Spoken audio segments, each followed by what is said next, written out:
Welcome and thank you for joining us for another CVM News special. Jamaicans will go to the polls on February 26 to choose their local representatives. The last time local government election was held November 2016, and that's a little over 30% of registered voters who came out. Now getting young people to the poll has been a challenge, and it seems that problem is not getting any better. Ahead of the polls, we want them to tell us how they feel about the political process and how young people can become more engaged as the two main political parties vie for their support. We will have them introduce themselves in this segment. We begin with you, Genevieve. I am Genevieve Richards. I'm currently doing a master's in government at the University of the West Indies, Mona. Acadian Jones, urban planner and community development specialist. Brittany Clark, a public relations and communications practitioner. My name is Aidan Alexander. I'm currently pursuing my bachelor's in geography at the University of the West Indies. Cleveland Tomlin's a Master's of Science in Economics student at the UW Mona. Titania Clark, I'm Vice President of Generation 2000 G2K. I'm Reggie Danvers, I'm a communications strategist. Krishana Christie, I'm a Justice of the Peace and a Human Capital Development advocate.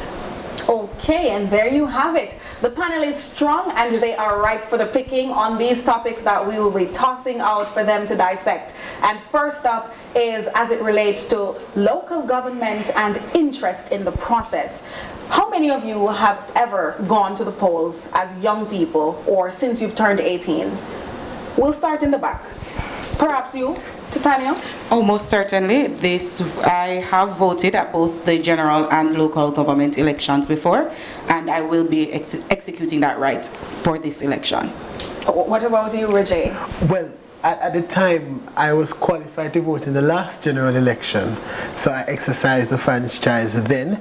In this local government election, I believe in participating in the process. So, of course, I see myself going, to meet my ex. Well, I'll ask Brittany. I know you've been all rounding in so many areas, but have you ever had a chance at going to the polls? Actually, no. So for me, it's more so about a little bit of observing and understanding the process. In previous times, I've not necessarily seen where the views and objectives of those leaders who are putting themselves up for office would necessarily align to what I'm looking for at that particular time. But I'm observing, I've seen improvement, and I do intend to exercise that role in the near future. Exercise that right, rather, in the near future. Okay, how near? Maybe this time around or not? You don't want to divulge that just yet? We'll see. Okay. I see you're itching to go, Krishana. Yes, I have voted in previous elections since I was able to vote, and I think a lot of that comes from my mother, who had impressed upon me growing up how important it is to participate in the process, seeing how hard our forefathers fought for us to have that right, and it's not something to be toyed with. Okay, so universal adult suffrage means something to this generation, but for those of you who didn't say much about the voting process, what do you make of voting in Jamaica and elections overall? Are you excited about that idea? We'll go with you, Genevieve. I am very excited. I do believe that getting the right to vote is me making a say and also inputting my political views. So therefore I think everyone should vote. If you can vote, if you're eligible to vote, you should vote, because at the end of the day you are making a decision, and if you don't want to be a part of the process, then you're giving up your right. And our forefathers have fought too hard for us to just go and not to vote. So I believe that we should exercise our right and to vote. Vote for a change. If you want a change, you have to vote, and this is the way how you participate in change for the country. Okay, now tell me a little more about what you anticipate voting for in a local election. Do any of you know what local elections are about in terms of the topics, the issues that are voted on for those? Personally, I'll take, okay, go ahead.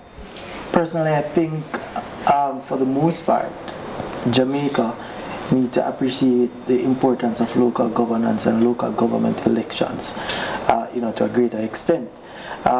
Personally, I have learned and accepted the importance of it, especially when it comes on to addressing my direct needs at the community level. Because again, as a structure of governance, as a level of the political, landscape, and the role it plays in terms of offering that level of representation at that level is important. But do you know the specific issues that we vote on in local elections? So most certainly. So I will speak as someone who has been on both sides as it relates to having an urban and a rural experience. When you think of your garbage collections, it is very easy for us to think about our member of parliament because possibly that's the big image that we see and we look at. But as we have seen over the past 2 years, you would have heard of a more local government ministry, a local ministry at that level, or councillors should be the ones advocating on our behalf as it relates to garbage collections. And when you're looking at the eyes and the ears on the ground, I know for at least the Jamaica Labour Party, and I believe for the People's National Party, when you speak about councillors, they should come from that space that they're looking to represent. So when you look at a councillor, you can remember that he lived on that street within his division, because they would be able to feel the needs of the people and be able to advocate on their behalf to the Member of Parliament and also on a wider scale.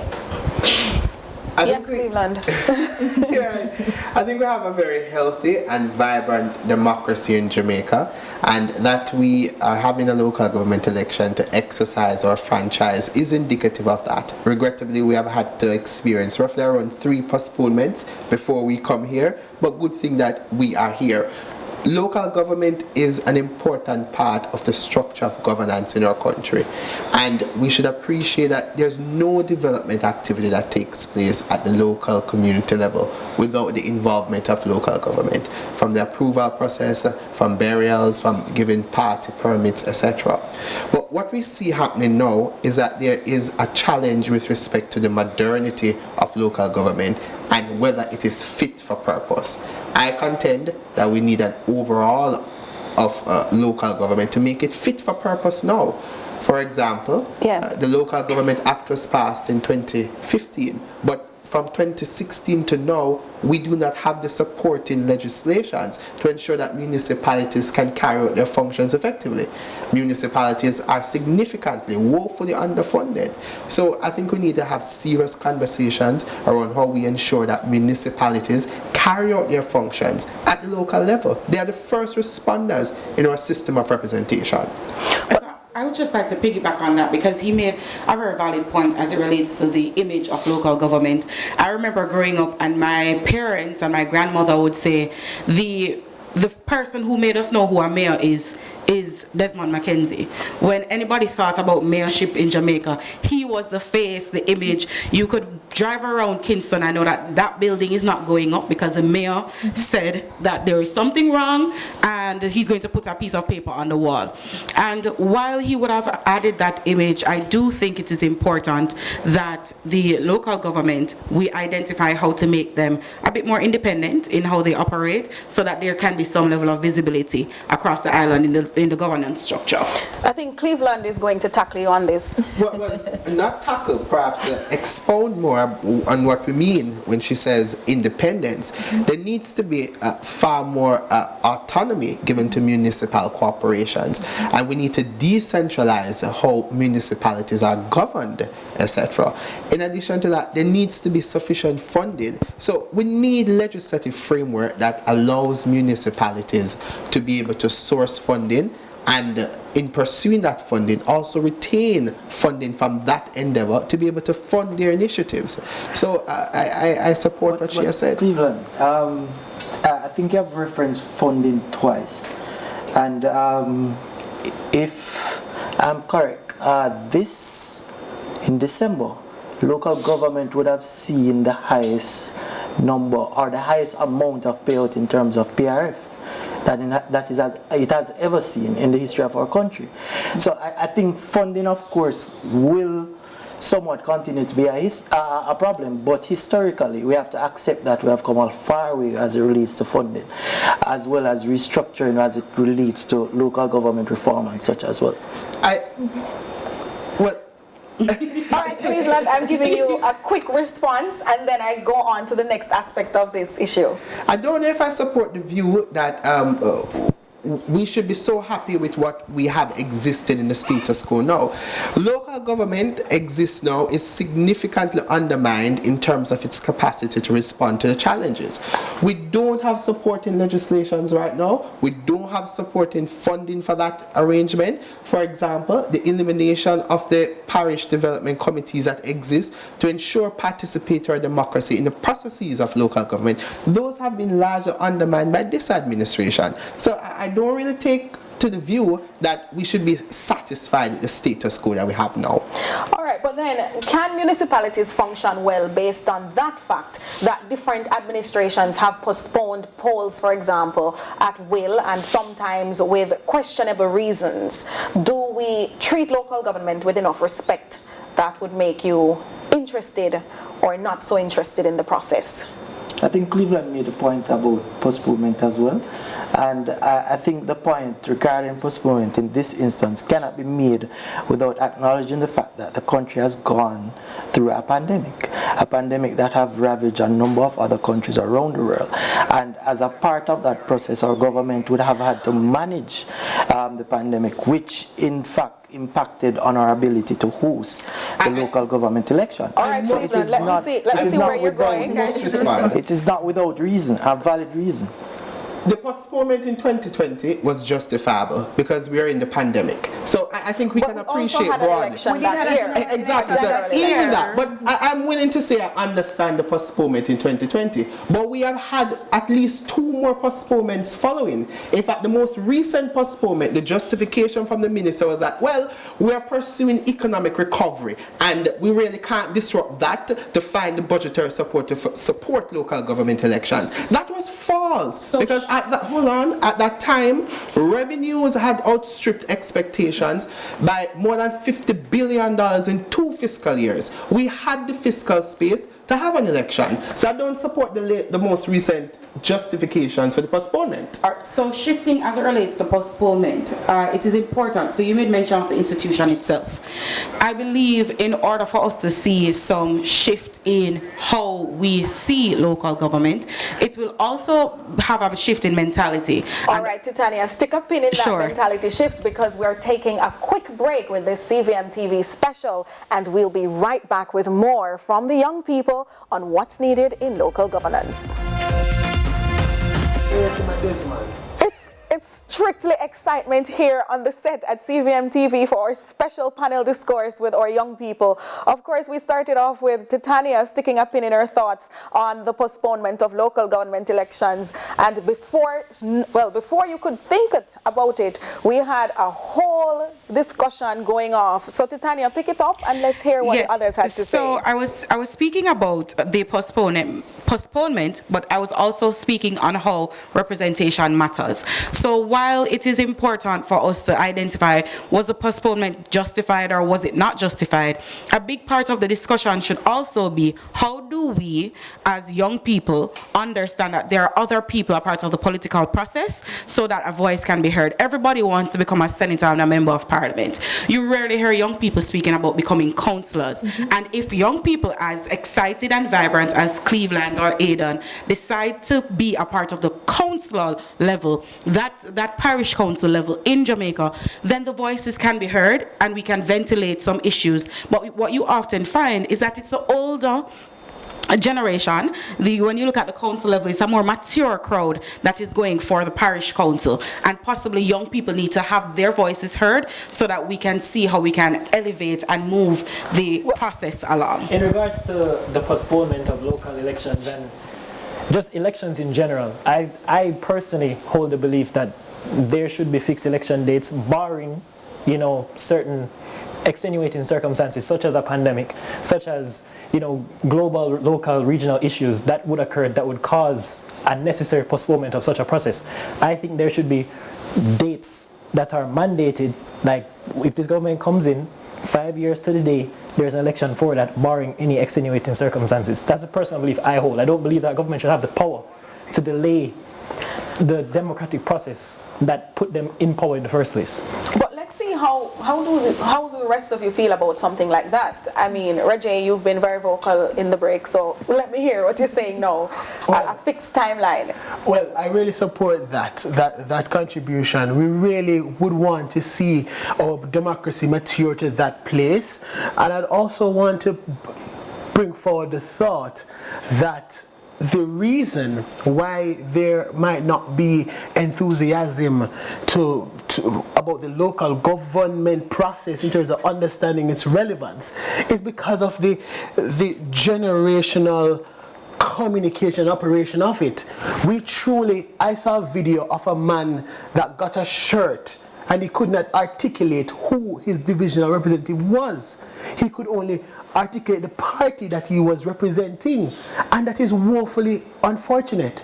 In our country with a democracy as mature as ours, we should be able to know who our representatives are at all levels. So zooming on local government, the question we should ask, what are governments doing incorrectly pre-annually to have us ignorant as a people? And conversely, what are we doing incorrectly as a people to be ignorant about who is representing us? So I want to do this soundbite, bring back civics in school. I agree with So I've always been an advocate, and I believe that it is something that we should really analyze. How do we, I remember at grade 3, grade 4, you have your civics book, yes, and you learn about the different arms of government and the different roles of government. And it is something that we need to explore further. Well, Krishana, well, Genevieve first, and then Krishana and Brittany, because civics is something that many people of this generation have never been officially introduced to, at least at the primary level. So what do you make of this suggestion, Genevieve? I agree with her because I wasn't given the privilege to be like taught physics in school. Civics in school. So Yeah. I personally had to go out and find that knowledge for myself. If we want a generation to be knowledgeable of the process of election and also to be involved, they first must be sensitized, and sensitized through the education system. We want them to participate and want them to have a sense of excitement and enthusiasm. However, there's no resources in the schools for them. So I do believe we should bring it back. What about you, Krishana? I do agree that civics should be returned to school, but to add another layer to that, and another layer to what Titania was positing earlier, in terms of having the older generation representing in the local government space, it also means that the resources that we have available to us to spread communication and bandwidth are not necessarily being utilized to their best abilities, so that persons are aware of who their counselors are, how to get in touch with their counselors. We have so many applications, technology advances that can help with that, but are we really using them to help advance us in that space? And I don't think that's happening either. And it shouldn't be a political move. So when we speak about communications, people tend to think the PMP communication versus the JLP communication. As a government, whichever government, we should always ensure that the systems are in place so we communicate to the people. All right, stick up in Cleveland, because I want to bring in Brittany, and Brittany as a communication specialist herself. Yes. What do you make of that point, that perhaps we're not effectively communicating this message to the people, why we're not seeing certain turnouts, or the voter apathy is so strong still in this generation? Okay, so I echo the sentiments of the panelists, whereas awareness is a big factor, especially persons amongst my age group and persons like me who are a little bit far removed from the actual process. So even though I'm aware of what's happening in the country, I may not necessarily, or rather my peers may not necessarily be able to tell me what this person is responsible for, etc. So 2 points I want to bring up. One, the fact that based on observation, I believe the role of the persons in local government is a bit overshadowed by central government, whereas we don't see the councillors advocating that we're fixing roads, etc. We see the MPs jumping in to be the ones to post on social media, oh, we got water in this community, we fixed these roads. So I believe a clear demarcation, or just, who is responsible for what within the community. And the second thing is that I've actually observed this year in particular, there's quite a buzz around the local government. I'm not quite sure if it's because of the delay. So people have anticipated it, but not only the buzz, whereas people are seemingly more excited, but I see more young people getting involved and young people putting themselves up for office. So I do think that there is a shift, and I know that through local government it is a great avenue for young people to start their political careers. So I do see a shift taking place, but I do agree that more can be done where communication and awareness is concerned. So I'm happy we're there, because the next thing, what will it take to bring out more young people in these election processes in terms of local governance especially? I was wondering if I was the only one who saw a shift, especially at the candidacy level, because I mean, I don't know if it's my circle, but I see a number of young persons putting up themselves in this local government election. And as well as the fact that you still have some veterans who have been there for years. But I'm proud of those young persons who have sought to impact that process, even within my space. You have Avalino Pengs, who you have never thought that he could have been the one to instill change and energize the young people in my community as a political representative. Which community are you speaking of? St. Elizabeth. Oh, okay. Specifically the Silo division. Okay. You have a Wade Brown over there in Harborview. These are just some of the young persons who I see participating in the political process, which I find to be meaningful, because if we want to see that change, we as young people have to put ourselves forward. So I think I'm the only person here who would have put it out there. I am vice president of G2K, and you asked how do you get young people involved. The Jamaica Labour Party currently has the youngest councillor caretaker, that is Shaniel Dixon in Belfield. And she's going up against the mayor of Mandeville. So it's a whole thing, right? And you asked how do young people get involved? Don't shy away from the process. G2K, Young Jamaica, I think PMPYO is still active, and the Patriots. Identify a group in which you can find your cluster, find your space, and elevate from that. You in now, Cleveland. Right. I think first we have to address the kind of taboo that surrounds conversations and politics. I don't appreciate why we simply shy away and we don't want to engage in conversations and politics. I think too much in our society we see politics as just in political colors, orange or green. Politics is about governance. It's also about policies that impact our lives. But is it an indictment on the people or on the political leaders and the culture that has permeated our society over the years? Well, I think it's both. I think that certainly there is a responsibility that the political class has to share for making our politics be all about the partisan nature.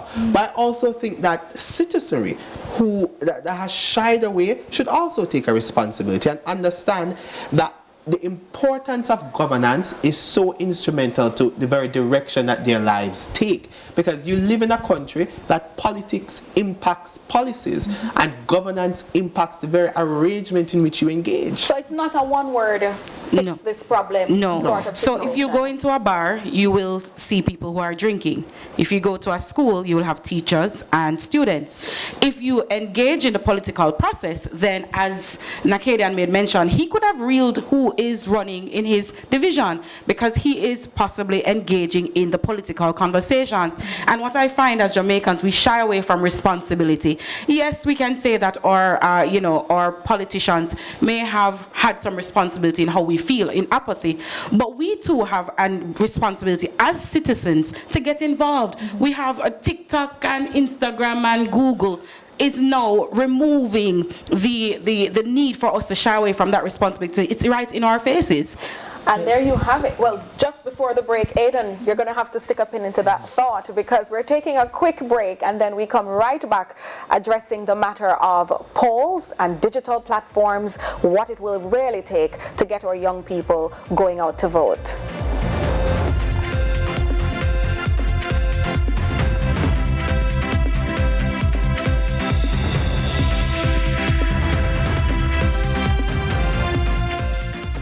Welcome back to our CVM TV News Special. We're talking to young people about what's really happening at the local government level in Jamaica and why young people have been seemingly shying away from the voting process. Now we're going to talk to our lovely guests who are from various spaces in Jamaica, and they'll talk about pessimism and the poll data that we recently garnered from Blue Dot Insights. Now we know that most Jamaicans, 44%, this time around, they said that they felt the country was going in the wrong direction. We actually had optimism stalling. 28% of Jamaicans polled shared that view that the country is heading in the right direction.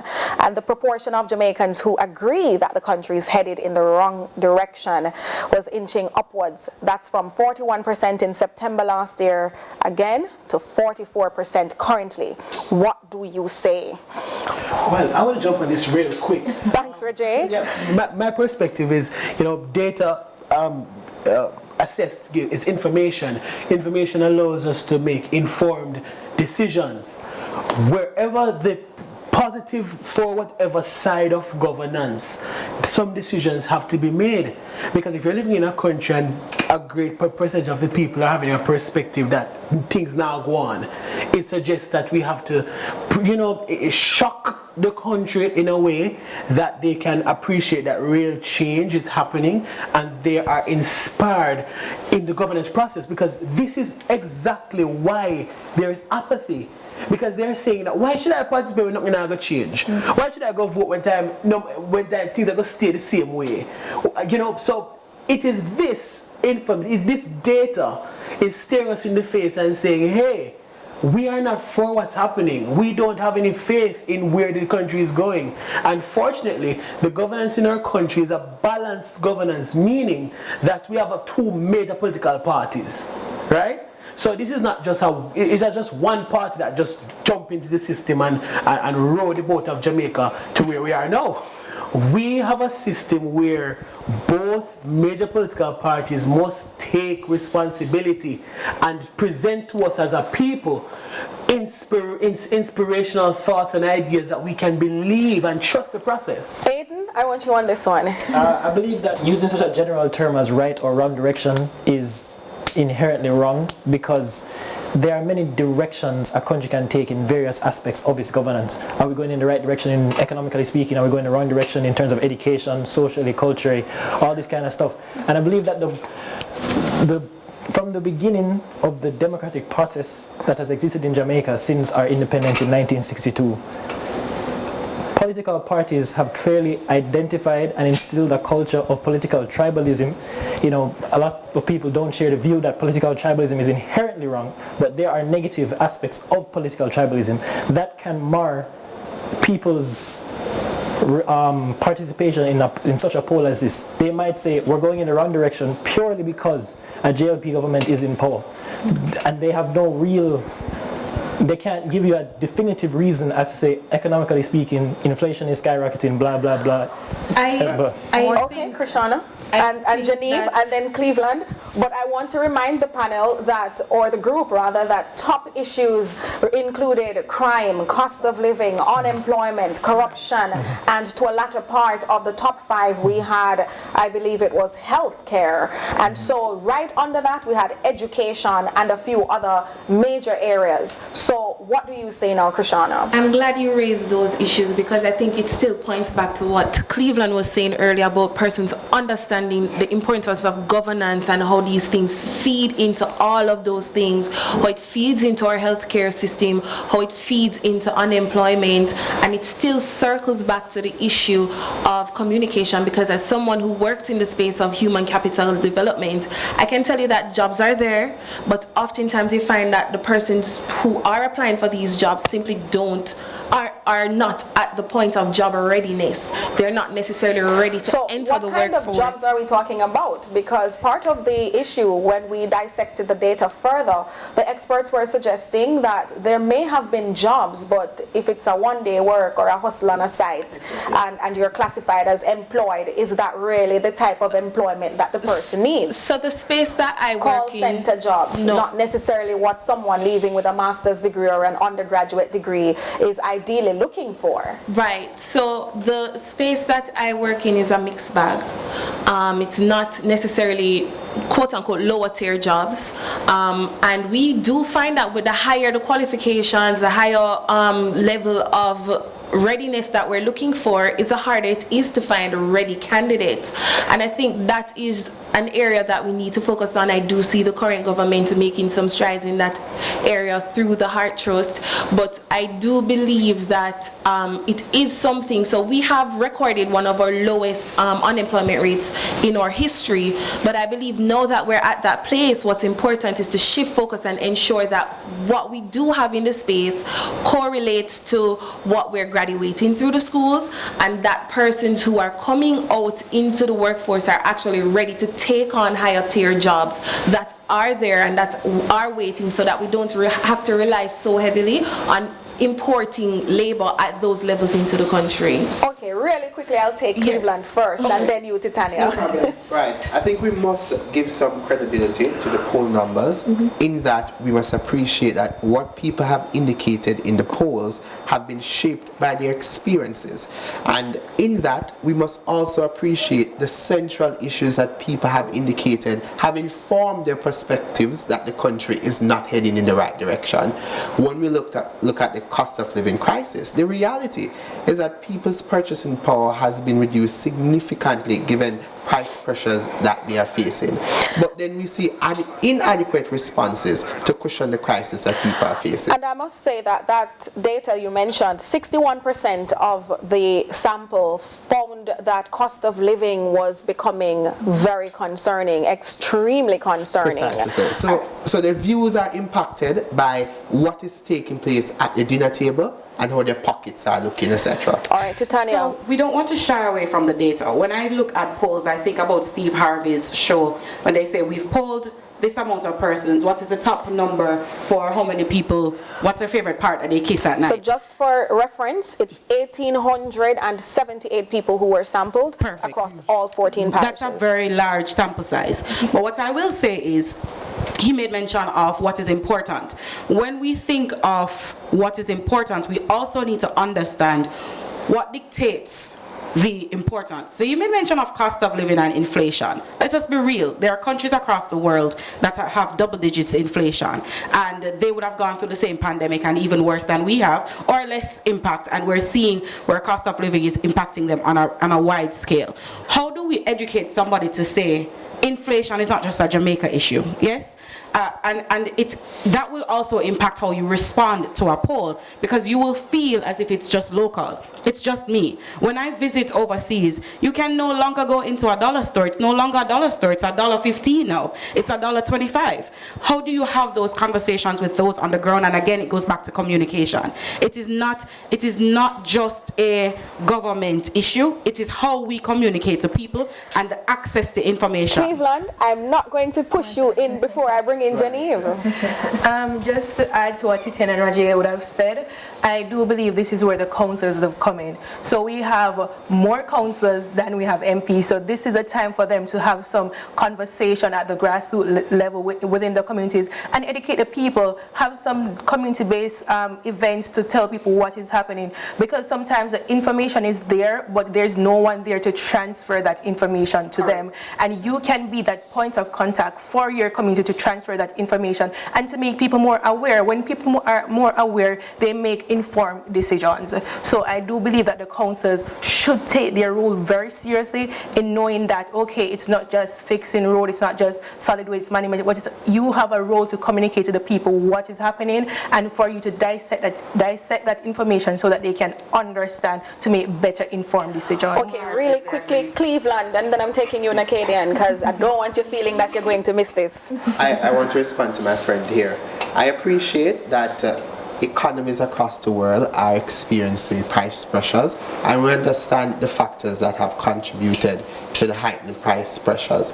But I think what we have to appreciate as well is that even though monetary policy primarily responds to inflation and keeping inflation within the target, that government also has to be very creative with fiscal policy. And I think that that's a challenge that people have indicated in the polls that the cost of living crisis is impacting them because largely they're not seeing the kind of creativity from government. I think we have to divorce ourselves from the rigid kind of economic thinking where, you know, inflation is a kind of global phenomenon and we should leave that to only monetary authorities. There is a role for fiscal policy to respond to the surge in the cost of living, and I don't think that we're seeing the agility and the creativity from this administration with fiscal policy. But then I'm sure some of the JLP inclined few will say, what about care package? What about all the other initiatives that were tried during the pandemic? When Nakadia. I think of polls, I think of the perception out there in the public space. And I think perception can be driven by the climate, especially now the political climate that exists out there, and the point in which that poll would have been done, and who is on the ground in, you know, campaigning and such forth. Yeah. Okay. So that's where my mind is, because for the question to be asked, is the country moving in the right direction?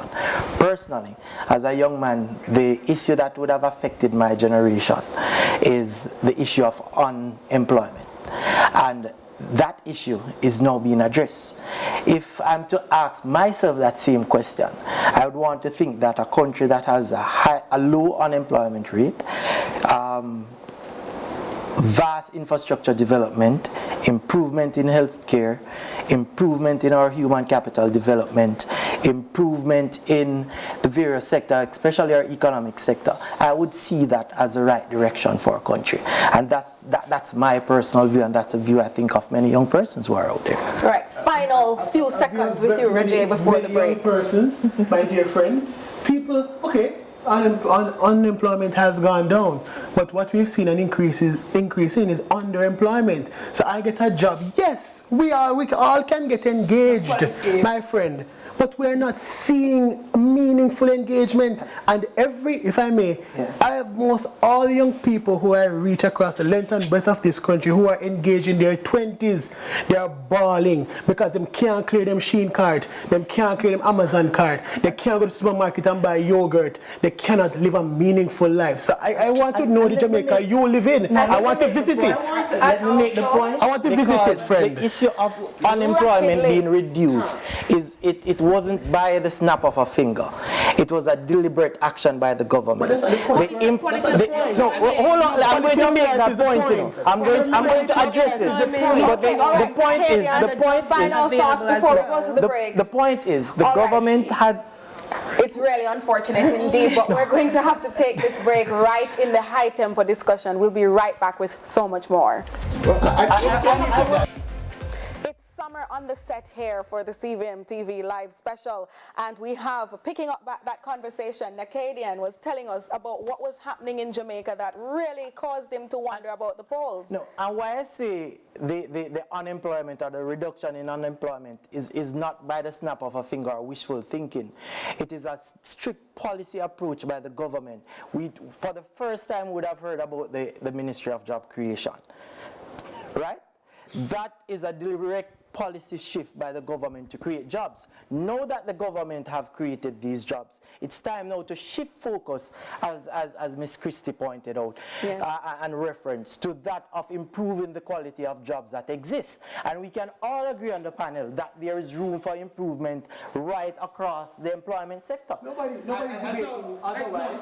I would just also, so Rajay, you made a point and you touched on Shein cards and Amazon cards and all these things that would different people define as how they want to live. It is important for us to also understand that a lot of this is objective. If it is that you want to clear your Shein card, that's fine. I want to spend $45,000 at the supermarket.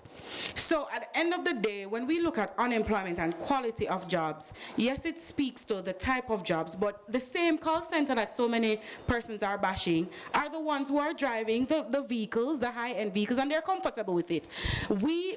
I don't want us to sit here and speak as if, no, I don't want us to sit here and speak and demean anybody's job, because there are people in different sectors sectors that are doing well. Exactly. I think we have to appreciate, and I think broadly speaking, we can recognize that there's an improvement in the macroeconomy.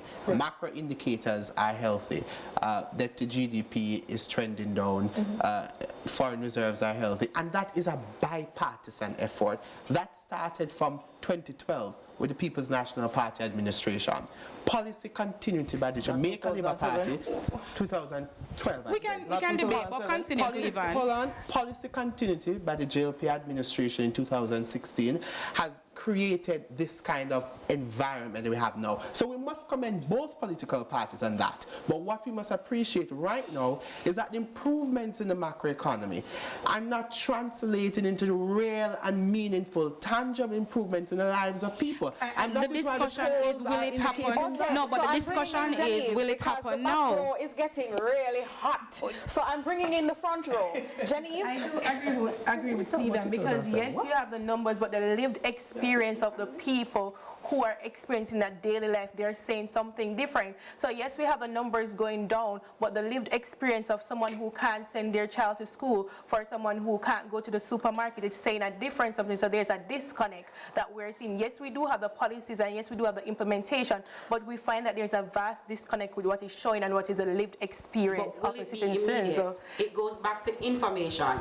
Will this change be immediate? We are looking at our parents who used to purchase a loaf of bread and 1 franc at the shop, and now while we have the opportunity to purchase 1 whole cart of items, but we are unable to clear our Shein carts, the macro improvement is not going to be something that we're going to see immediately translating on the ground. And so what we're saying is, as a people, we need to educate ourselves on how process moves forward and what will be happening next to get us to that amazing level that Rajay and Cleveland would want. I hear what Titania is saying, and I hear what all of you are saying, but for me, it raises a question of how can we build a system that's more robust so that what people are feeding on the ground can feed through our councillors and feed into our MPs and our overall central government, so we have greater level of agility in responding to what's happening on the floor. And I think it goes back to the reform that Cleveland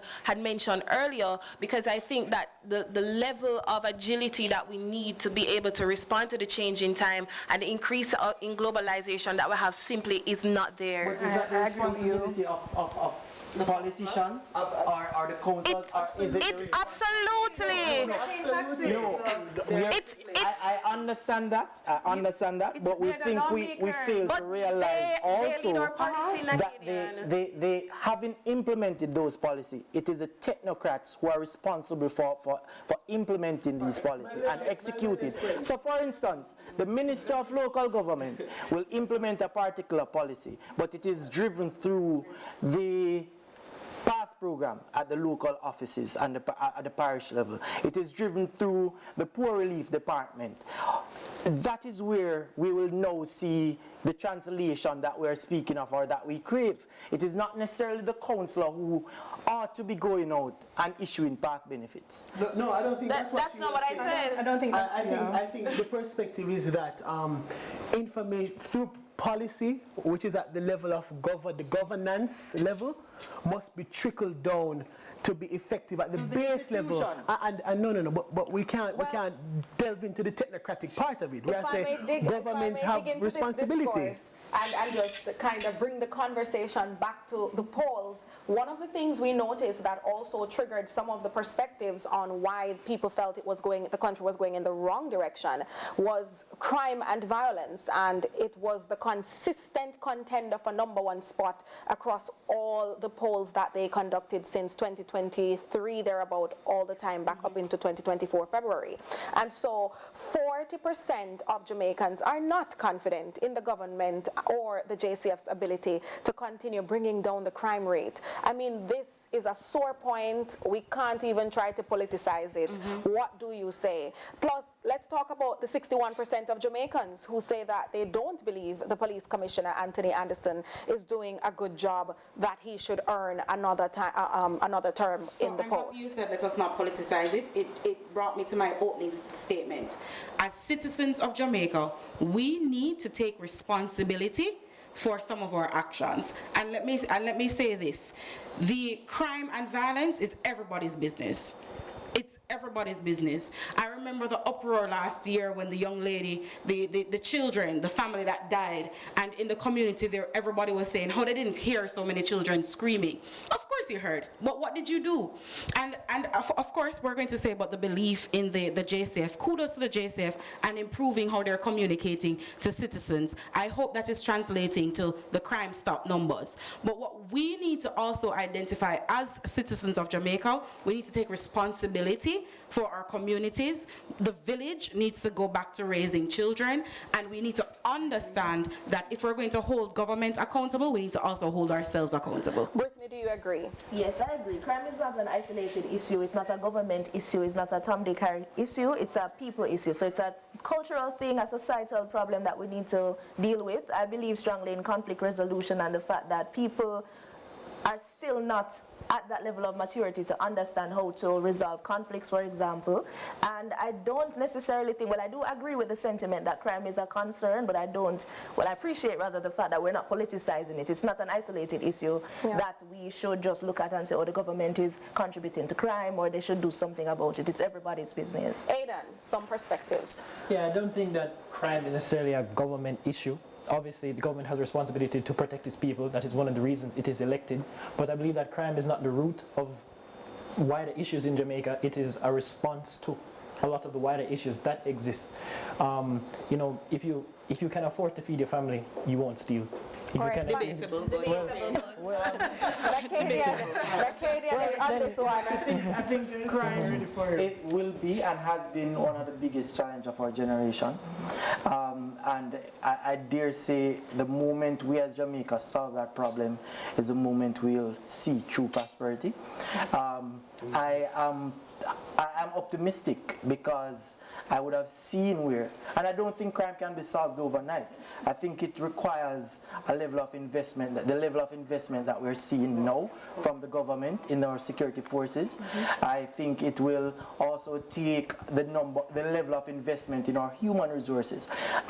Whether that might be the social aspect of things or the hardcore gadgets, the vehicle, the new cars, the new bike, you name the level of investment. That is where I think we... Well, my final question to you all, what are you most looking forward to after this poll? Personally, after this poll, I'm looking forward to the continuous good governance that we have seen in my parish as it relates to local governance and local government. And I look forward, I have the saying, if it isn't broken, don't fix it. All right, Genevieve? I'm looking forward to the results of the election that is upcoming and to see if the poll will be skewed towards any particular party. So I'm excited to see how that goes and to see how it will shape the move forward in this country. Brittany? All right, so I'm excited. One, the level of participation in the poll. So I'm looking forward to seeing the outcome, because it can be said that the PNP is looking on to say, all right, it's time for a referendum, and maybe they'll get an opportunity to take up majority of the seats in local government. And the next thing is that I'm looking forward to seeing the results of local government, because then it kind of begs the question, okay, if the JLP does well, will we be seeing election called earlier? Or if the PNP does well, will we be seeing a delay in when election is called? So that's my perspective on the matter. Aidan? As someone who isn't particularly politically aligned to one party or the other, I'm just hopeful more than anything to see that, you know, the different political regions and electoral divisions will choose the candidate that is most beneficial to their community. Understood. Cleveland? Right, I'm looking forward to how the political climate will be shaped after the election. It's largely viewed that the local government election is likely to be a precursor to the general election. Right now it's almost like a tit for tat between both political parties. So I hope that just the closeness in strength of both political parties will see them vigorously enhancing their policy prescriptions to the issues that the Jamaican people face, so that people can see that, well, these parties are really competing on policy perspectives. Tanya?